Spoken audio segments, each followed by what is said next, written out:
ជំនាញទន់ឬ soft skills ដែលក្រុមហ៊ុនធំៗត្រូវការបំផុតនៅឆ្នាំ2026សួស្តីអ្នកស្ដាប់ទាំងអស់គ្នាសូមស្វាគមន៍មកកាន់កម្មវិធី podcast មាគ៌ាអាជីពជាមួយនាងខ្ញុំសុជាតាថ្ងៃនេះយើងមានប្រធានបទដ៏ពិសេសនិងសំខាន់បំផុតសម្រាប់អ្នកដែលចង់ជោគជ័យក្នុងអាជីពការងារនាពេលអនាគតគឺជំនាញទន់ឬ soft skills ដែលក្រុមហ៊ុនធំៗត្រូវការបំផុតនៅឆ្នាំ2026បាទសួស្តីសុជាតានិងសួស្តីអ្នកស្ដាប់ទាំងអស់គ្នាខ្ញុំពិតជាត្រេកអរណាស់ដែលបានមកចែករំលែកនៅថ្ងៃនេះព្រោះពិភពការងារកំពុងផ្លាស់ប្ដូរលឿនខ្លាំងណាស់ពុតណាលោកសារឿនយើងឃើញថាបច្ចេកវិទ្យា AI កំពុងរីកចម្រើនខ្លាំងចុះហេតុអ្វីបានជាជំនាញទន់នៅតែជាអ្វីដែលក្រុមហ៊ុនចង់បានខ្លាំងជាងគេទៅវិញនៅឆ្នាំ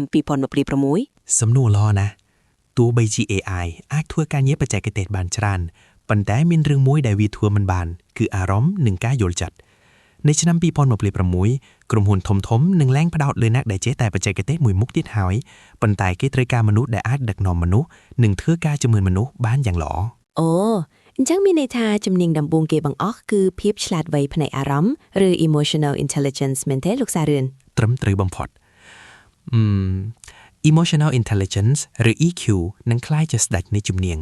វាគឺជាសមត្ថភាពក្នុងការគ្រប់គ្រងអារម្មណ៍ខ្លួនឯងនិងការយល់ពីអារម្មណ៍អ្នកដទៃក្នុងបរិបទការងារដែលមានសម្ពាធខ្លាំងមនុស្សដែលមាន EQ ខ្ពស់នឹងអាចដោះស្រាយជម្លោះនិងបង្កើតបរិយាកាសការងារប្រកបដោយភាពច្នៃប្រឌិតខ្ញុំយល់ហើយចុះជំនាញបន្តវិញខ្ញុំធ្លាប់ឮគេនិយាយច្រើនអំពីការបត់បែនតើវានៅតែសំខាន់ដែរទេប្រកបណាស់ជំនាញទី2គឺការបត់បែននិងការរៀនសូត្រឥតឈប់ឈរឬ adaptability and continuous learning នៅឆ្នាំ2026អ្វីដែលយើងចែកនៅថ្ងៃនេះអាចនឹងហួសសម័យនៅខែក្រោយដូច្នេះក្រុមហ៊ុនត្រូវការបុគ្គលិកដែលមានចិត្តទូលាយហ៊ានរៀនអ្វីថ្មីៗនិងមិនខ្លាចការផ្លាស់ប្ដូរពិតមែនហើយបើមិនរៀនថែមទេច្បាស់ជាដើមមិនតាន់គេទេចុះចំពោះការដោះស្រាយបញ្ហាវិញតើការចេះដោះស្រាយបញ្ហាធម្មតាគ្រប់គ្រាន់ទេមិនគ្រប់គ្រាន់ទេសុជាតាយើងត្រូវការការគិតបែបវិភាគនិងការដោះស្រាយបញ្ហាស្មុគស្មាញឬ critical thinking and complex problem solving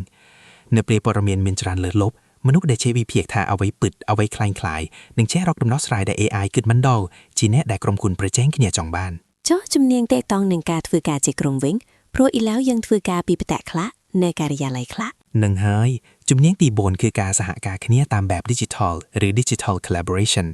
វាមិនមែនគ្រាន់តែចេះប្រើ Zoom ឬ Telegram ទេប៉ុន្តែគឺរបៀបបង្កើតទំនុកចិត្តជាមួយសមាជិកក្រុមដែលមិនដែលជួបមុខគ្នាផ្ទាល់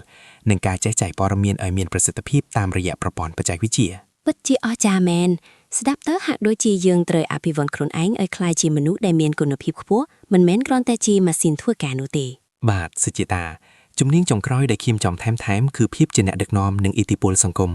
ទោះបីអ្នកមិនមែនជាប្រធានក្រុមហ៊ុនក៏អ្នកត្រូវមានភាពជាអ្នកដឹកនាំក្នុងខ្លួនគឺការចេះជំរុញទឹកចិត្តអ្នកជំនាញខ្លួននិងបង្កើនផលវិជ្ជមាននៅក្នុងស្ថាប័នស្ដាប់ទៅហាក់ដូចជាមានសង្ឃឹមណាស់សម្រាប់ពួកយើងលោកសារឿនតើលោកមេពាក្យចុងក្រោយអ្វីខ្លះសម្រាប់អ្នកស្ដាប់ដែលកំពុងព្រួយបារម្ភពីអនាគតការងាររបស់ពួកគេកុំខ្លាចបច្ចេកវិទ្យាប៉ុន្តែត្រូវខ្លាចការឈប់អភិវឌ្ឍខ្លួនឯងចូលវិនិយោគលើខ្លួនឯងនៅថ្ងៃនេះតាមរយៈការរៀនសូត្រពីរបៀបយល់ចិត្តមនុស្សនិងការរៀនប្រើបច្ចេកវិទ្យាឲ្យក្លាយជាជំនួយការរបស់អ្នកអនាគតជារបស់អ្នកដែលមិនឈប់រៀនអរគុណខ្លាំងណាស់លោកសារឿនសម្រាប់ការចែករំលែកដ៏មានតម្លៃនៅថ្ងៃនេះនាងខ្ញុំសង្ឃឹមថាអ្នកស្ដាប់ទាំងអស់គ្នានឹងទទួលបានចំណេះដឹងនិងកម្លាំងចិត្តដើម្បីត្រៀមខ្លួនសម្រាប់ឆ្នាំ